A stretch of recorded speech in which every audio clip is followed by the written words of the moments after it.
Hello students and welcome back to my accountancy class. So in the previous lecture we had seen some kind of questions relating to the retirement of a partner. Now in this video we are going to learn about the death of a partner. Okay so ये retirement और death of a partner का ये second part होता है. ठीक है, जैसे retirement certain होती है, पहले से प्लान्ड होती है कि ये पार्टनर इस डेट को रिटायर होने वाला है, तो उस हिसाब से हम लोग सारी अकाउंटिंग करते हैं. लेकिन death of a partner, death जो है ये तो अनसर्टेन होता है, अनप्लान्ड होता है, कभी भी हो सकती है. ठीक है, तो इसकी क्या क्या ट्रीटमेंट करेंगे वो हम देखेंगे. In case of death of a partner, we have to calculate gaining ratio. हमें gaining ratio कैलकुलेट करना है, जो कि हम ऑलरेडी सीख चुके हैं पहले भी कुछ चैप्टर्स में भी और रिटायरमेंट वाले चैप्टर में भी. ठीक, शेयर ऑफ गुडविल ये भी हम सीख चुके हैं. It is as same as the previous chapters.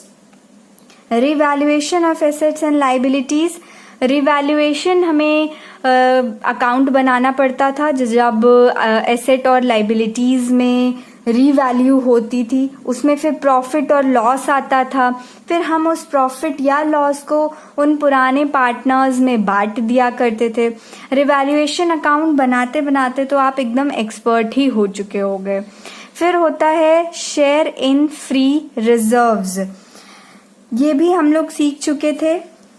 Free reserves मतलब क्या, चॉकलेट्स जो आपस में ये लोग बांट लेते हैं पुराने पार्टनर्स. ठीक है, फिर है शेयर्स इन फिक्टिशियस एसेट्स. अब फिक्टिशियस एसेट्स वो जो कूड़े जिसे हम बोलते हैं, फिक्टिशियस एसेट्स मतलब कि एक्यूमुलेटेड लॉसेस, इन सारी चीज़ों का भी हमने सब कुछ ट्रीटमेंट देख चुका था. फिर है share in existing goodwill. Existing goodwill वो गुडविल जो आपके बैलेंस शीट में शो कर रही होती है, तो उस बैलेंस शीट वाली गुडविल को कैसे ट्रीट करना है ये भी हमने देखा था. फिर इंटरेस्ट ऑन कैपिटल और इंटरेस्ट ऑन ड्रॉइंग का भी शेयर होता है जो पार्टनर की डेथ हो रही होती है. ठीक है, तो और ये हम सबसे फर्स्ट चैप्टर में सीखे थे आईओसी और आईओडी निकालना. और अगर ये जरूरी नहीं है कि हर क्वेश्चन में हो एनी, तो हमें ये सारी चीजों को कैलकुलेट करना पड़ता है in case of death of a partner. तो इस पर आप लोग लिख लीजिए सेम एज अर्लियर. ओके, तो ये सारी चीजें बिल्कुल सेम है पहले जैसी. इसमें 8th पॉइंट है जो कि नया है आपके लिए. ठीक है, शेयर ऑफ प्रॉफिट और loss from balance sheet date up to the date of death. हमें क्या करना होता है, शेयर ऑफ प्रॉफिट या लॉस निकालना पड़ता है उस पार्टनर की जो डेथ, जिसकी डेथ हो रही है उसे डिसीज्ड पार्टनर हम बोलेंगे. ठीक है, जिस पार्टनर की डेथ हो रही है, जब हम लोग सारी अकाउंटिंग करेंगे तो उसको डिसीज्ड पार्टनर बोलेंगे. ठीक, तो उस डिसीज्ड पार्टनर की शेयर ऑफ प्रॉफिट या लॉस हम लोग निकालेंगे. कब से कब तक की, from the balance sheet date up to the date of death. जब से बैलेंस शीट स्टार्ट हो रही है तब से लेकर जब उसकी डेथ हो जाएगी. ठीक है, यानी कि 1 अप्रैल से ही तो नई बैलेंस शीट स्टार्ट होती है जनरली इन अ फाइनेंशियल, अगर अकाउंटिंग ईयर देखें तो 1 अप्रैल से स्टार्ट होती है, और फिर जब वो उसकी डेथ हो जाएगी तब तक का हमें शेयर ऑफ प्रॉफिट को कैलकुलेट करना पड़ता है. तो इस टॉपिक में डेथ ऑफ अ पार्टनर में बेसिकली हमें बस यही एक नई चीज सीखनी है, शेयर ऑफ प्रॉफिट और लॉस. बाकी सब बिल्कुल एज इट इज है, आपको कुछ नहीं और नया सीखना. चलिए पॉइंट नंबर 2 देखते हैं. The balance deceased partner is transferred to his executor's account. The balance of deceased partner, जो भी बैलेंस आएगा डिसीज्ड पार्टनर का वो हम ट्रांसफर कर देते हैं उसके एग्जीक्यूटर अकाउंट. अब वो पार्टनर तो मर गया, डिसीज्ड पार्टनर मतलब वो पार्टनर जो मर गया हो. ठीक है, तो डिसीज्ड पार्टनर का क्या करेंगे हम लोग, उसके एग्जीक्यूटर यहाँ पे आते हैं, मतलब कि वो होता है एग्जीक्यूटर जो पार्टनर, जो डिसीज पार्टनर का रिलेटिव होता है। जनरली उसका सन हो गया या वाइफ हो गई या डॉटर हो गया या जो भी जिसको वो पहले से ही डॉक्यूमेंट्स में नाम मेंशन किया हो, ठीक है। तब वो तो मर गया ना, अब उसका पैसा किसको दिया जाएगा, जिसे हम लोग नॉमिनी बोलते हैं एक तरीके से, ठीक है। तो एग्जीक्यूटर, अब यहाँ पे जब इसकी डेथ हो जाएगी तो इसको पिक्चर में लाया जाता है, ठीक है। तो इसकी जर्नल एंट्री बनती है deceased partners capital account debited to deceased partner's executor account.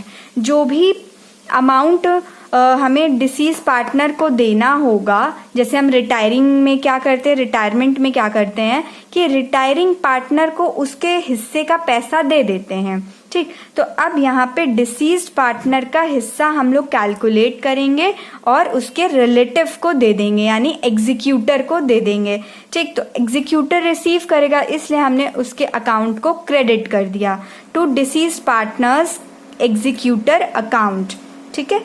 Deceased partners capital account debited to deceased partner's executor account. इसका नरेशन हो जाएगा being amount transferred to executor account, ठीक है। तो ये हो जाती है जर्नल एंट्री जब हम एग्जीक्यूटर अकाउंट को डिसीज पार्टनर का पैसा ट्रांसफर कर देते हैं।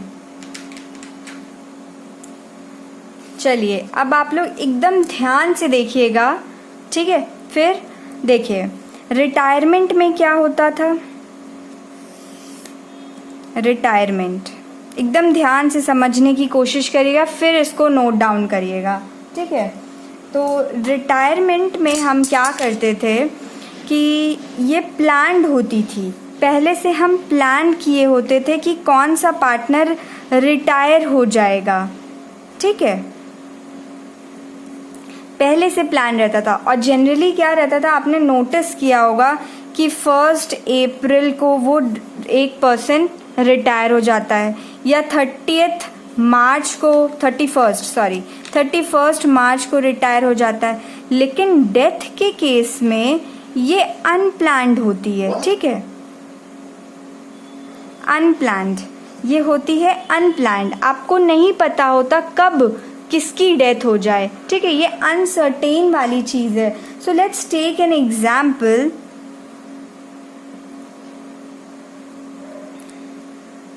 ये है आपका अकाउंटिंग ईयर, ये 1 अप्रैल 2019 है मान लीजिए, ठीक। अब पार्टनर ए, बी एंड सी थे, ए बी सी, ये लोग अपना काम करते गए और 30 जून 19 को बी डाइड, बी की डेथ हो गई, ठीक। बी जो है इनको छोड़कर चला गया। अब जैसे ही इसकी डेथ हो जाएगी, इसका एग्जीक्यूटर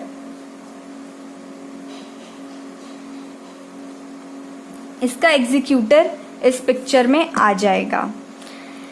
मान लेते हैं इसका एग्जीक्यूटर जो है वो सन है, इसका बेटा, सन्स, ठीक है, बीज सन। तो अब ये बोलेगा ए और सी से कि मेरे पापा इस महीनों में काम किए हैं, इन 3 महीनों में जो काम किए हैं उसका जितना भी प्रॉफिट या लॉस हुआ है वो लाइए मुझे दे दीजिए, ठीक है। तो अब देखिए इस 3 महीने तक ए बी सी साथ में काम करे और कुछ प्रॉफिट अर्न किए, ठीक। तो क्या करना होगा कि हमें इतने यहाँ से लेकर यहाँ तक का प्रॉफिट कैलकुलेट करके हमें ये एग्जीक्यूटर को देना पड़ेगा, यानी कि बी के बेटे को देना पड़ेगा, ठीक है। ये जो एग्जीक्यूटर होता है ना, ये होता है लीगल रिप्रेजेंटेटिव, ओके। तो अब इस पूरे प्रॉफिट में बी का शेयर निकालेंगे, ठीक, और बी का जितना भी शेयर होगा वो इसके बेटे को दे दिया जाएगा, ठीक है। तो इसीलिए यहाँ पे यही जो पॉइंट हम बता रहे हैं आपको, ये जो 3 मंथ्स का जितना भी प्रॉफिट है उसका बी का शेयर निकालेंगे, वो यही था 8th पॉइंट। हमें ये कैलकुलेट करना है। ये देखिए, balance sheet date, from balance sheet date, ये वाली डेट से लेकर डेथ वाली डेट तक, डेट ऑफ डेथ, यहाँ तक का प्रॉफिट कैलकुलेट करके हमें बी के शेयर का प्रॉफिट निकाल करके हमें बी के सन को दे देना होगा। Hope you have understood these points. Now kindly take out your register and note down all the points. Okay, so let's move further. Now put a heading, share of profit or loss of deceased partner. अब ये आप अपने notebook में heading डालिए, share of profit और loss of deceased partner. अब हमें यहाँ पे बहुत सारे ट्रीटमेंट्स करने होते हैं, उससे रिलेटेड चीज़ें आप अपने नोटबुक में लिख लीजिए। Share of profit is credited to capital account and also shown under assets in the balance sheet. Share of profit, अगर प्रॉफिट हो रहा है तो उस डिसीज्ड पार्टनर का जो भी शेयर होगा उसे हम क्रेडिट कर देंगे कैपिटल अकाउंट में, ठीक है। क्योंकि प्रॉफिट होता है तो हमें देना पड़ता है उस पार्टनर को, तो हम उसे क्रेडिट साइड में लिख देंगे कैपिटल अकाउंट के, ठीक है। And also shown under assets in the balance sheet, और उस शेयर ऑफ प्रॉफिट को हम बैलेंस शीट के एसेट साइड में शो करेंगे। अब अगर लॉस हुआ है तो हम उसकी शेयर, डिसीज पार्टनर के शेयर ऑफ लॉस को डेबिट कर देंगे। इसमें कोई नई बात तो थी नहीं। लॉस होता है तो हम क्या करते हैं, उनके कैपिटल अकाउंट में डेबिट साइड में लिख देते हैं। ये तो आप चैप्टर 1 से सीखते आ रहे हो, कैपिटल अकाउंट जब आपने सीखा था बनाना, ठीक है। And also shown under liability in the balance sheet. अब ये शेयर ऑफ लॉसेस जो होते हैं इसको बैलेंस शीट के लाइबिलिटी साइड में शो करना पड़ता है, ठीक है। This profit or loss is transferred in the name of P&L suspense account. अब ये जो share of losses and share of profit, ये सारी चीज़ें होती हैं, इसको हम एक नाम देते हैं, P&L सस्पेंस अकाउंट, ठीक है। तो जब भी ऐसा कुछ होगा, शेयर ऑफ प्रॉफिट या शेयर ऑफ लॉस, तो हम उसको P&L अकाउंट के नाम से जानेंगे। जब हम क्वेश्चंस करेंगे तो हमको ज़्यादा अच्छे से समझ में आएगा, इसलिए अभी एकदम परेशान मत होइएगा कि ये क्या करा रही है मैम, ठीक है। तो बस अभी के लिए आप इसको ध्यान से सही नोट डाउन करिए, और जो मैं समझा रही हूँ उसको ध्यान से समझते चलिए, ठीक है।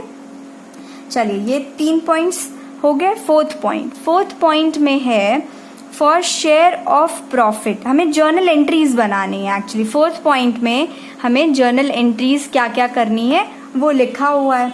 अब इस जर्नल एंट्रीज में देखिए, पहला point, for share of profit.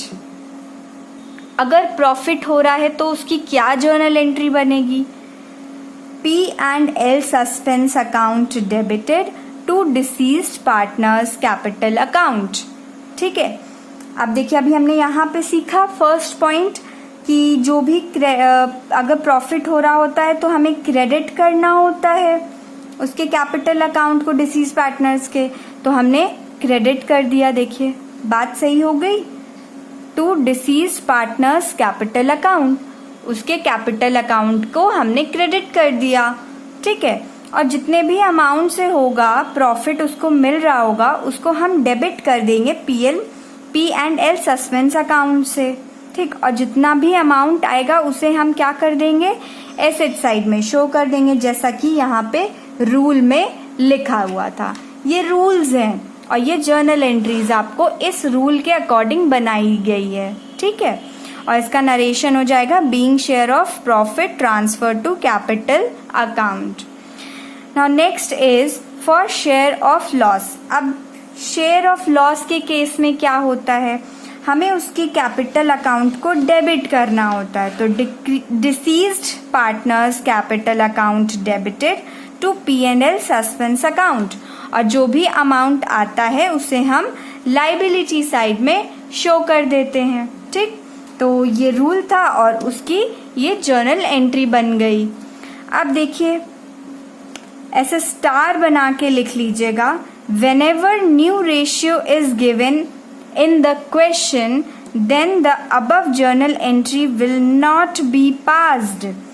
जब क्वेश्चन में आपको न्यू रेशियो दिया हो, ठीक, कि उसके डेथ के बाद ये जो बचे हुए पार्टनर्स है उनकी न्यू रेशियो अगर आपको दी हो, तब उस केस में ये जर्नल एंट्री नहीं पास करेंगे। We will not pass these journal entries. ठीक है, rather we have to pass the following journal entries. हमें ये जर्नल एंट्री ना पास करके हमें दूसरी जर्नल एंट्री पास करनी होगी, वो आपको ये है।